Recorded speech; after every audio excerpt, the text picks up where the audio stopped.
Mesdames et messieurs, chers frères en Christ, bonjour. C'est toujours un plaisir de vous retrouver. La paix soit dans vos familles, dans vos maisons. Nous allons maintenant aborder la sorcellerie en milieu professionnel. Je vous ai dit la dernière fois, nous avons vu la sorcellerie dans ses origines et son évolution. Vous avez compris que à l'origine, c'était pour en griffe des questions nobles, puisque ça servait la communauté. Aujourd'hui, ça s'est perverti en l'évolution et avec l'égoïsme qui envahit le cœur de l'homme. Et la sorcellerie est devenue tellement négative, nocive dans nos familles et en milieu professionnel qu'il faut bien qu'on en parle. Il ne faut pas avoir peur d'en parler. Alors, nous abordons la sorcellerie en milieu professionnel.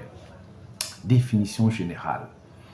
La sorcellerie en milieu professionnel désigne l'ensemble des croyances, pratiques et accusations de manipulation occulte censées influencer la vie au travail. Deux points, la carrière, l'ambiance, les conflits, la santé, la performance ou réussite économique. Elle peut inclure la magie, offensive ou défensive, la jalousie, l'envie et la compétition exacerbée, les accusations de sorcellerie, l'interprétation spirituelle ou mystique des événements professionnels. Ce phénomène est fortement culturel. Il ne se manifeste pas de la même manière en Afrique, en Occident, en Asie ou en Amérique latine. Approche sociologique. La sorcellerie comme lecture des tensions. En entreprise, notamment en Afrique centrale, la sorcellerie sert souvent de langage symbolique pour exprimer la compétition, la frustration, le sentiment d'injustice, les inégalités salariales ou hiérarchiques, l'opacité des décisions managériales. La sorcellerie comme régulateur social. Elle sert aussi à réguler la jalousie, imposer une morale, maintenir l'ordre. Enfin, nous arrivons aux les formes courantes en milieu professionnel. Première forme, sorcellerie perçue ou symbolique. Rumeur, accusation, peur d'être bloqué. Et deuxièmement, la sorcellerie active, ça c'est la deuxième forme, dépôt d'objets occultes, rituel visant la réussite ou la chute d'un collègue, c'est-à-dire les gens ils viennent déposer par exemple des excréments sur les portes des collègues ou du sang rituel, etc., etc. C'est autant d'objets actifs qui permettent, pense-t-il, créer la chute d'un collègue, etc. Troisième forme, sorcellerie psychologique, manipulation, intimidation, harcèlement moral. On pourrait aussi parler d'harcèlement sexuel. Vous savez que la sexualité, on vous a déjà dit que la sexualité, quelque part, peut être utilisée comme une arme. C'est une arme. Vous avez vu même dans les films d'espionnage, la sexualité est utilisée comme une arme, mais physique, pas spirituelle. Mais sur le plan occulte, également, la sexualité peut être utilisée comme une arme. Une arme, parce qu'avec la sexualité, on peut faire beaucoup de choses. Voler l'énergie des personnes, déposer en eux des serpents mystiques ou des éléments qui vont nuire à leur corps, etc. Il y a tellement des choses compliquées. Alors, après les formes courantes de sorcellerie en milieu professionnel, nous allons maintenant aborder l'approche psychologique. Premièrement, projection et anxiété. Explication externe aux difficultés, le stress, manque de confiance, maladie. Deuxièmement, effet nocebo. La croyance peut provoquer angoisse, baisse de performance, troubles psychosomatiques. Troisièmement, impact sur les relations. Méfiance, conflit, ambiance toxique. Maintenant, nous avons fini l'approche psychologique. Maintenant, nous allons voir l'approche spirituelle et traditionnelle. La réussite professionnelle est vue comme un équilibre entre énergie personnelle, protection spirituelle et relations sociales. Les forces invisibles interviennent, c'est-à-dire la jalousie, l'envoûtement, fermeture des chemins. Oui, il y a des collaborateurs qui envoûtent même les chefs, c'est-à-dire qu'on verse, au lieu de faire quand on fait le café du chef ou je sais pas, on verse un produit là pour envoûter le chef, pour que le chef vous aime. Hein, surtout les femmes, les secrétaires, surtout elles. Mais aussi les chefs qui envoûtent aussi leurs collaborateurs. Il n'y a pas que les collaboratrices qui envoûtent le chef. Hein, ou les collaborateurs qui dansent avec la photo du chef. Hein, en tout cas, qui magnétisent. Bon, c'est des formes de sorcellerie. Sixièmement, approche juridique et managériale. Les accusations créent conflits, discrimination, division. L'entreprise doit renforcer la communication, clarifier les promotions, gérer les conflits. Approche comparée. Afrique, Occident, Asie. C'est le septième point. En Afrique, sorcellerie liée à la jalousie et au pouvoir. En Occident, manipulation psychologique.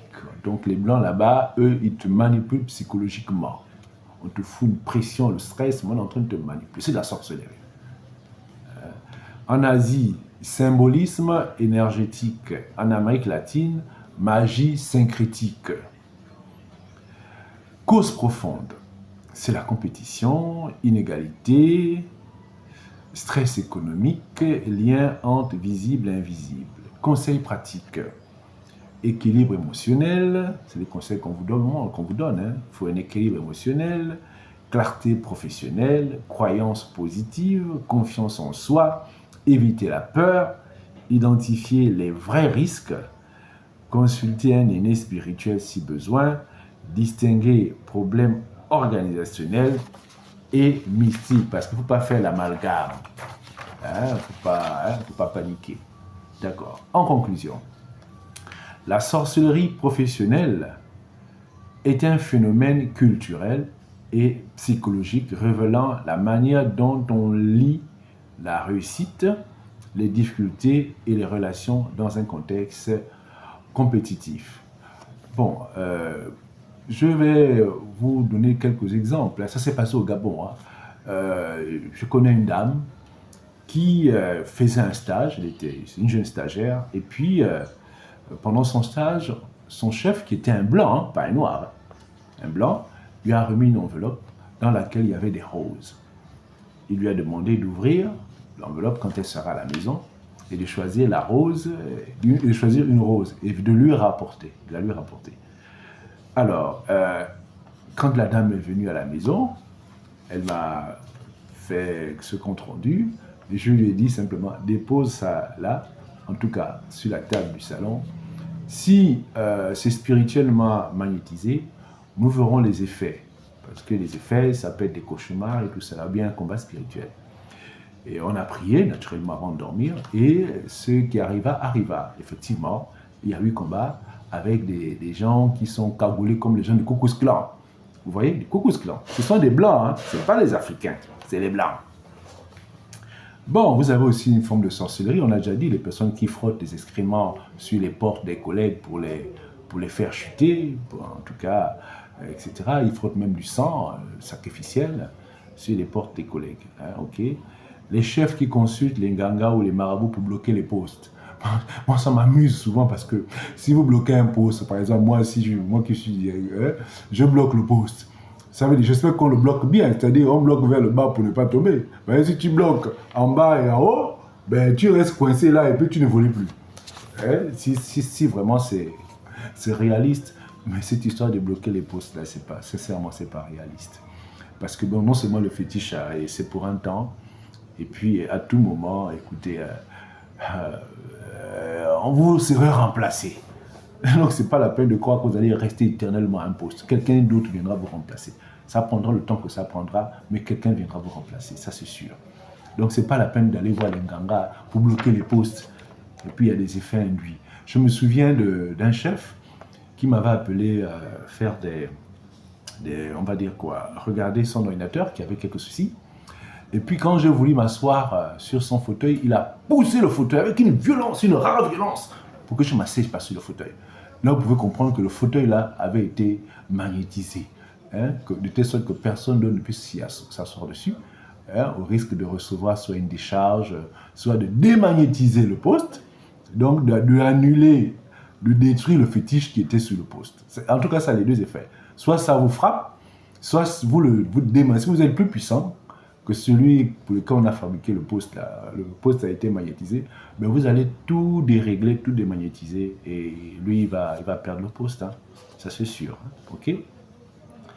Les chefs qui font des pratiques pour devenir les collaborateurs, oui, il y a des chefs qui font des pratiques pour devenir les collaborateurs. Vous savez que surtout chez nous les Bantous, hein, peut-être ailleurs aussi, on avait un fétiche quand vous parlez là, hein, c'est-à-dire que tout le monde, personne ne dira rien à retour, personne ne va contester. Il y avait ce fétiche-là. Il y a des chefs qui ont trouvé une variante de ce fétiche. Parmi même les grands intellectuels, hein, ils ont trouvé une variante de ce fétiche pour que quand ils parlent, personne ne boude. Je me souviens une histoire qu'on m'a racontée un ami. Chaque fois que son chef arrivait quelque part, ou quand il parlait, il recevait une vibration au niveau du cœur. En tout cas, ça le faisait tressaillir. Chaque fois que le chef parlait, il tressaillissait. C'est-à-dire que vraiment, il était stressé. Alors après, il a demandé à un Dieu, c'est un frère en Christ, hein, mais qu'est-ce qui se passe? Et Dieu lui a montré quelle était la forme qu'avait son chef. Deux chiens, le chef de son ami. Deux chiens qui ont dit, maintenant, lui, là, il ne va pas nous suivre. Il ne sera pas. Et puis, il y a des systèmes, dans le même contexte, des systèmes d'asservissement. C'est-à-dire qu'il se retrouvait en train de pousser un bateau qui est sorti de l'eau et parti maintenant rouler sur la terre ferme. Et il était le seul à pousser pour ramener le bateau dans les eaux. Vous voyez, ce sont des formes d'asservissement. Hein, quand le chef vous contraint tout le temps à faire les mêmes choses, vous faites tout pour que vous soyez à ses côtés. En tout cas, vous voyez un peu, il vous traite un peu comme un de ses serviteurs. Hein? Vous êtes des professionnels. Sur le plan professionnel, vous avez un métier, des diplômes. Donc, on doit vous utiliser ce pourquoi vous avez été formé. Quand on commence à dévier, à vous maintenir au-delà des heures induites, au-delà des heures de travail, vous savez même que dans le droit du travail, il y a des heures qui sont, quand on vous maintient à-delà, il faut payer les heures supplémentaires. Si ce n'est pas payé, c'est qu'on est en train de violer vos droits. Donc, s'il vous plaît, faites attention. Quand on commence à vous entraîner dans ce genre de système, en violant vos droits, on est en train de vous mettre dans un système d'asservissement. On est en train de vous asservir. C'est de la même façon qu'on vous utilise la journée, durant les heures de boulot ou bien au-delà, pour vous faire des choses qui sont professionnelles ou pas. Sur le plan mystique, on fait la même chose. Vous serez utilisé, exploité. On appelle ça des systèmes d'asservissement. Donc, il faut faire très attention, hein, rester professionnel. Dès lors que l'on sort du cadre professionnel, sincèrement, si vous voulez casser ce cercle de servitude, d'asservissement, il vaut mieux déjà dire non, ça ne me convient pas, nous sommes au-delà des heures de bureau. Une fois en passant, on peut comprendre quand il y a des urgences, des cas de force majeure, mais quand ça devient une habitude, c'est des systèmes d'asservissement qu'on est en train de créer. On est en train de vous asservir, hein? Vous asservir, faire de vous un esclave physique et spirituel. Ça, c'est pour les chefs. Alors, et vous avez des moyens pour vous en sortir. Vous avez des prêtres exorcistes qui peuvent vous aider. Hein. Quand on vous met dans des systèmes d'asservissement, vous voyez un prêtre, il casse tout, hein, un prêtre exorciste. Je me souviens d'un cas où, effectivement, on voulait asservir un frère, ben, on a prié, et puis on a tout cassé. Hein. Et puis le chef du frère, là-bas, lui, il a senti sa douleur. Hein. Il a vraiment senti sa douleur. Et il a demandé même quasiment pardon parce qu'il voulait maintenant que le petit devienne son ami, qu'il était prêt à le nommer à gauche, à droite. Vous voyez que, voilà, vous pouvez casser les systèmes d'asservissement.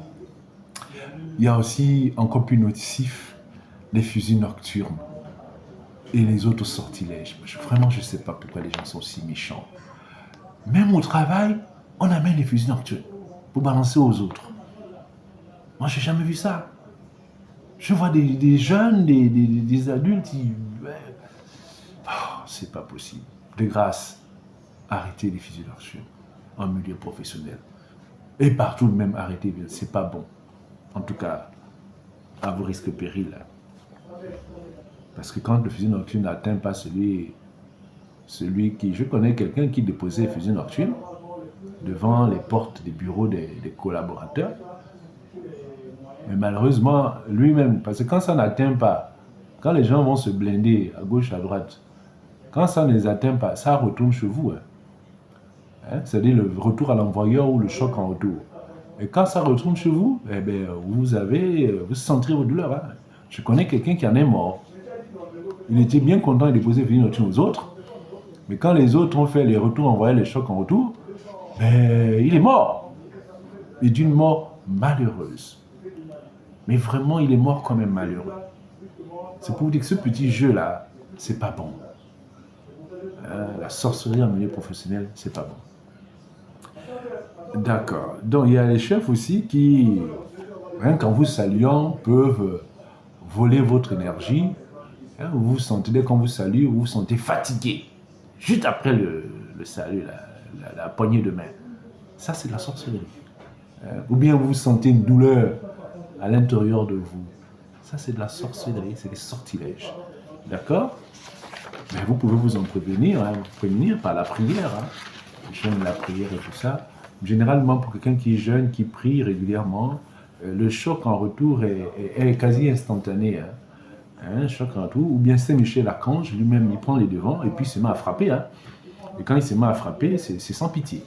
C'est vraiment sans pitié. Moi, j'ai connu des fois où Saint-Michel Archange est venu à frapper. Mais écoutez, moi qui suis l'humain, j'avais de la compassion, j'avais de la pitié. Mais lui, Saint-Michel, n'avait pas de pitié. Parce qu'il estimait, lui, à son niveau, que ces personnes-là, en tout cas, ce n'étaient pas des bonnes personnes. D'accord? Mesdames et messieurs, chers frères en Christ, voilà, nous arrivons au terme de notre échange. Je vous remercie et à très bientôt.